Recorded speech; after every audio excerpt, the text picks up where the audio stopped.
So it wouldn't be a session of reminiscing without talking about the original Yu-Gi-Oh! Iconic duo. And that's not Kaiba and Yugi, but it is the Dark Magician and the Blue Eyes White Dragon. Absolutely, they are fan favorites from all over the world, and personally they are also the first Yu-Gi-Oh! Cards I've ever touched.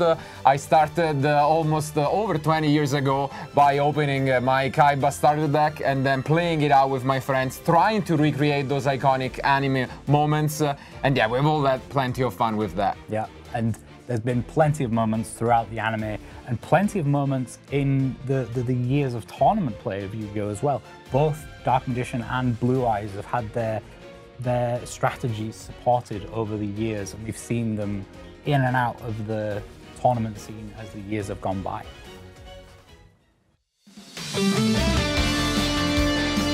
So now we're talking about spell cards, some of our favorite spell cards from the history of Yu-Gi-Oh! And different ways that they've made impacts over the years. So something I wanted to talk about was Heavy Storm and Giant Trunade. So in the beginning, Heavy Storm was seen as really, really strong, being able to destroy all of the spells and traps on the field. And because you were the one playing it, you got to pick the opportunity when your opponent had lots of spells and traps.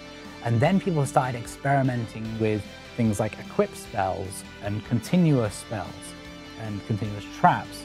And suddenly, Giant Trunade got even stronger because you were able to recover your own spells and traps, reuse them, and your opponent wouldn't be able to play their spells and traps during their turn. So it was always a super interesting comparison between these two. But that's spells and traps. How about monsters?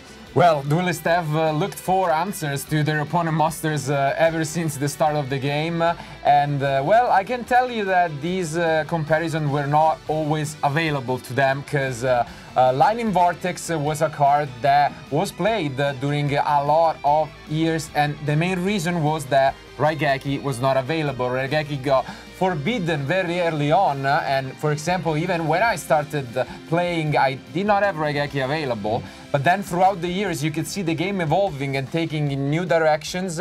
Finally, I remember still the hype around it when the card, finally got off the forbidden limited list.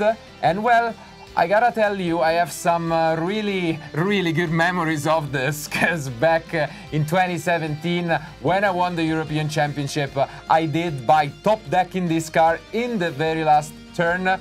And someone right here was actually doing commentary on that, and I remember you being hyped about it. But the greatest part about this is that my crown, let's say, as European champion, now 2024, has been picked up by another Italian, Esteban Re, again with Raigeki, although in a completely different deck. We went from Zodiac to Tenpai, but the card is still just as powerful nowadays.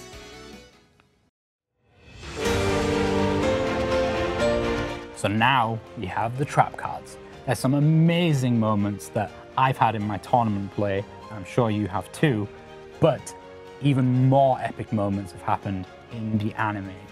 Yugi and his magical set of mysterious cards have always been iconic in the anime. And I want to talk about two of my favorite moments with magical hats.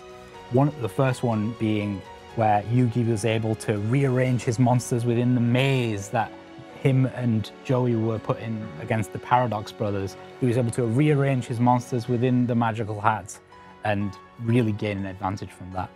The other one being when he was playing against Strings, he was also able to save his monsters for a very long time using the magical hats. And that brings me on to the next one, being the Magic Cylinder. I remember a very iconic moment where he's playing against Strings and he's able to use Magic Cylinder to save himself from losing. Absolutely, but it's not just about magic and magical hats. It's also about destroying sometimes straight up your opponent monsters. And I gotta say, I do have my favorite moment, which comes from actually my favorite character, controversial one maybe, which is Weevil Underwood. And although he might be mostly known for, throwing the Exodias from Yugi, actually, there is the revenge moment, I guess, later on from Yugi, where after Weevil just assembles and keeps on summoning insect after insect, finally declares an attack. It seems like everything is over, but Yugi has a cheeky friend, Mirror Force. This card just completely upset the duel and completely dominated Yu-Gi-Oh! For a long time. Was played up until I think at least 2017. I remember Paleozoic, a lot of incredible moments. And this card is just a way to completely turn your duels upside down.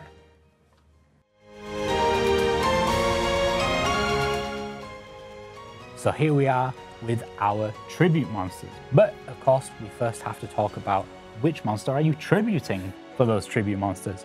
And one of the most iconic cards of all time is Gravekeeper Spy. Gravekeeper Spy was amazing because it had such a huge defense that maybe even your opponent couldn't attack over it in the first place. But when they did attack it, you were able to get a second Spy from your deck. Another card for you to be able to tribute summon. What were people tribute summoning using their Spy? Well, obviously the most popular one and most popular, I guess, monsters that would remain throughout the years are Monarchs. I think they're also a fan favorite. I am in love with Monarchs just in general. I've played it at multiple events, but back in the day, the most premium ones were for sure Mobius and Testalos.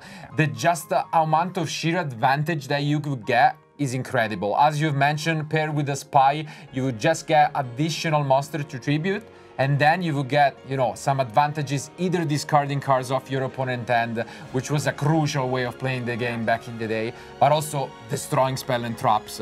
Yeah, some of the trap cards back in the day were really, really big impacts. We're going to talk about a few more of those later, but yeah, huge impact. Absolutely. But if that became the standard, and so what you were expecting were 2400 monsters, our players always found a solution for that. Yeah, exactly. So we have just a few to talk about now, but Blowback Dragon was one of my favorites.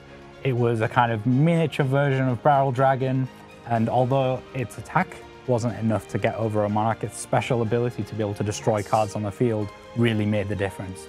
And another, I like to call him the honorary Monarch, is Jinzo. He's got the same kind of stat line as the Monarchs, and he just negates all of the traps on the field, which was, again, really, really powerful, especially if your opponent was trying to play some of those more powerful traps. And now I can tell you that I didn't have all of the Monarchs when I was playing back then, so I used Summon Skull, because he's just 100 more than all of the Monarchs, and he allowed me to beat my opponent's Monarchs, which was really cool back then.